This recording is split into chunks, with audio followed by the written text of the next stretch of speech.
Assalamualaikum teman-teman. Kali ini masih dalam edisi belajar membuat bakpao.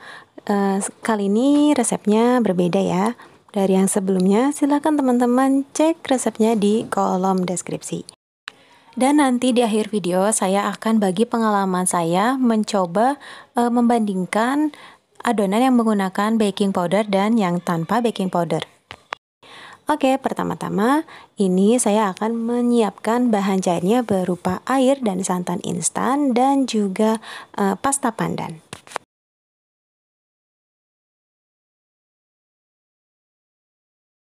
Bahan kering. Sedangkan untuk lemaknya saya menggunakan minyak sayur akan diberikan nanti di pertengahan pengolenan. Menguleni kali ini saya akan menggunakan food chopper dari Mitochiba yang memang multifungsi banget. Bisa untuk ngechop daging, ngechop bumbu, dan juga yang penting itu bisa menguleni adonan roti dan donat.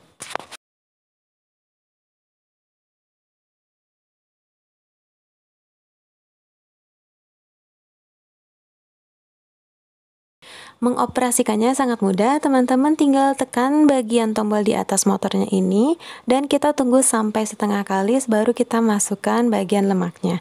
Di sini saya menggunakan minyak sayur dan enggak terlalu banyak banget karena kan di sini resepnya sudah menggunakan santan yang juga mempunyai kandungan lemak. Atau teman-teman mau menambahkan jumlahnya boleh atau menggantinya dengan mentega putih atau margarin juga boleh.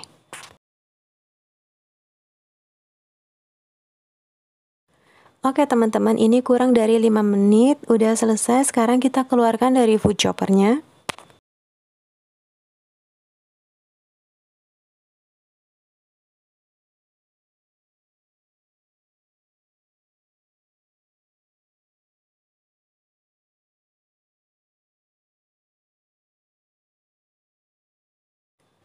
Fase selanjutnya setelah pengolenan adalah dividing atau membagi-bagi adonan. Beratnya sesuai selera teman-teman, tapi di sini saya kecil-kecil aja, yaitu beratnya 35 gram per adonan.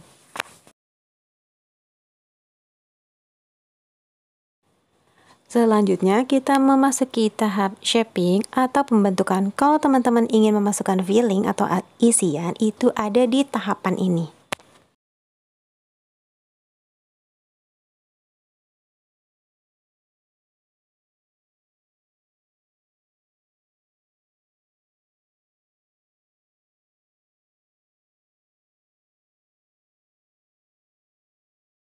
Setelah selesai pembentukan, kita masuk ke fase fermentasi.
Ini tekstur bagian dalamnya kita lihat, dan ternyata ini tuh menurut saya ini agak padat ya, bukan salah resepnya tapi ini kurang fermentasinya sekitar 5 atau 10 menit lagi.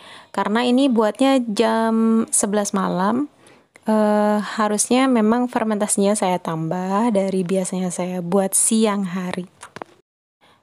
Tadinya berharap sih kayaknya sudah cukup, Tapi ya memang ternyata salah juga prediksinya teman-teman. Ini menjadi sebuah catatan, memang kalau kita mengerjakan antara siang dan malam itu mesti kita harus perhatikan durasi fermentasi, itu kemungkinan besar enggak akan sama. Tapi tentunya ini enggak gagal bantat atau bantat total teman-teman.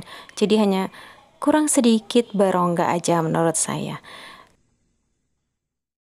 Sesuai janji saya tadi ingin berbagi pengalaman membuat bakpao yang menggunakan baking powder dan tidak menggunakan baking powder. Yang berwarna pink menggunakan baking powder, sedangkan yang hijau itu tanpa baking powder. Sekilas mungkin sepertinya kok sama ukurannya. Tapi ternyata setelah saya ukur dengan penggaris yang memakai baking powder memiliki diameter lebih besar sebesar 0,5 cm dibanding yang tanpa baking powder. Untuk tekstur bagian dalamnya, teman-teman bisa lihat yang hijau tanpa baking powder memiliki pori-pori lebih rapat dibandingkan yang menggunakan baking powder. Ada pori-pori besar yang lebih banyak dibanding yang hijau.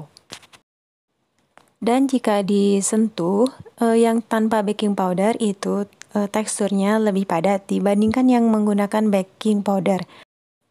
Baik teman-teman, sekian sharing dari saya. Tentunya proses belajar ini masih jauh dari kata sempurna.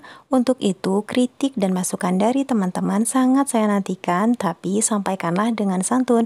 Thanks for watching. Wassalamualaikum warahmatullahi wabarakatuh.